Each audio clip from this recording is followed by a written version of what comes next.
राज्यात स्थानिक स्वराज्य संस्थांच्या निवडणुकीचं वारं वाहू लागलंय। सर्व पक्षांकडून जोरदार मोर्चे बांधणी सुरू करण्यात आली आहे। तर नागपूर जिल्हा परिषदेमध्ये सत्ता आणण्यासाठी भाजपनेही कंबर कसलेली आहे। पाहूया त्यावरचा हा रिपोर्ट।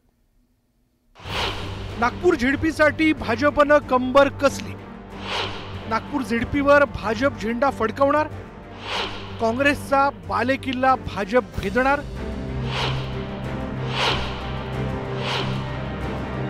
भाजप गेल्या 11 वर्षांपासून केंद्रात एक हाती सत्ता, महाराष्ट्रात 2024च्या विधानसभेत दणदणीत विजय मिळवत पुढे। त्याच भाजपला आता नागपूर जिल्हा परिषदेची सत्ता खुणावते, कारण राज्याचे मुख्यमंत्री आणि भाजपचे नेते देवेंद्र फडणवीस याच नागपूरचे। भाजपचे प्रदेशाध्यक्ष चंद्रशेखर बावनकुळेही नागपूरचेच। त्यामुळे भाजपने आता नागपूर जिल्हा परिषदेसाठी कंबर कसली।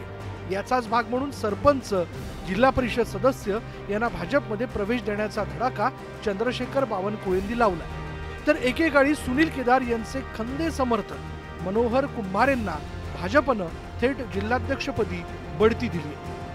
मला ठाम विश्वास आहे की येणाऱ्या काळामध्ये भूतपूर्व भविष्यात ज्या ऐतिहासिक विजय विधानसभेचा जसा विजय झाला त्याचप्रमाणे निश्चितपणे जेवढ्या स्थानिक स्वराज्य संस्था नागपूर जिल्ह्यामध्ये आहे त्या नागपूर जिल्ह्यामध्ये महायुतीचा झेंडा निश्चितच त्या ठिकाणी भारतीय जनता पार्टीचा झेंडा त्या ठिकाणी फडकणार। नागपूर लोकसभा, विधानसभा आणि स्थानिक स्वराज्य संस्थेच्या निवडणुकीत भाजप काँग्रेसमध्ये कायम राजकीय संघर्ष पाहायला मिळतो। नागपूर जिल्हा परिषदेत 2012 ते 2017 या काळात भाजप सत्तेत होती। त्यानंतर 2 वर्ष वाढवून मिळाल्याने भाजप 7 वर्ष सत्तेत होती। त्यानंतर 2020 मध्ये काँग्रेस सत्तेत आली आणि ती आता प्रशासक राज येईपर्यंत सत्तेत होती। सध्या कृषी उत्पन्न बाजार समितीत काँग्रेसची एक हाती सत्ता आहे। मनोहरजी कुंभारे यांना बनवलं म्हणून त्याचा फटका ग्रामीण भागाच्या जनतेला जनता देणार असं नाही। आजपर्यंत ते लोक आमच्यासोबत असताना भाजपचेच लोक आरोप लावत होते की हे लोक भ्रष्टाचारी आहे आणि सुनील केदार साहेब हे अशा भ्रष्टाचारी लोकांना सोबत ठेवतात असं हेच लोक आरोप लावणारे आहे। आज ते त्यांच्या पक्षामध्ये गेले आणि त्यांच्या संघटनेचा अध्यक्ष बनला म्हणून लोक असं दिशाभूल होणार नाही।